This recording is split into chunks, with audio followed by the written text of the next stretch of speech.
Well, December has to be the most highly anticipated time of year for college football fans around the country, right? That's because we find out when our favorite teams who hit the 6-win marks will go bowling. For Virginia Tech football fans, we're going to call it what it is. All right, the Hokies drastically underperformed to expectation, but 6 wins is 6 wins, and they got that bowl-clinching win when they took down UVA in the Commonwealth Cup on home turf a week and a half ago. So they planted the flag, they lifted the cup, and over the weekend found out they'll play the Minnesota Golden Gophers January 3rd in the Duke's Mayo Bowl in Charlotte, North Carolina.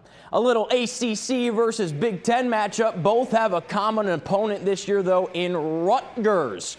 They both lost by single scores to the Scarlet Knights this year. And for my money, remember that term, single score game, because if you dive into the numbers of this matchup, Virginia Tech, Minnesota could end up being one of the better bowl games we see. And that's because these two squads are tailor-made for one another. So if you look into the stats, I want to throw just a couple at you here that I found super interesting. Minnesota has the #1 fourth down offense in the country, converting 89% of attempts, while Virginia Tech is the 15th best fourth down defense in the country, making a fourth down stop nearly 60% of the time.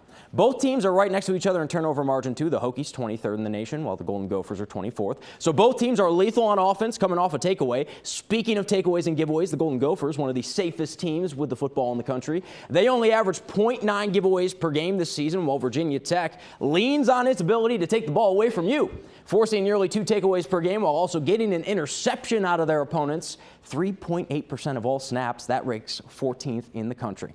On paper, this game, absolute cinema. But the biggest looming question mark for the Hokies, who the heck is playing in this game? 11 Hokies have already hit the transfer portal as of today, and this is becoming a theme in the modern-day bowl era. Players either transferring before the season is fully over or just opting to not play in the bowl at all. So we'll see what happens and who walks onto the Bank of America field on January 3rd, because if both of these teams are anywhere close to full strength, yeah, this could be a fun one.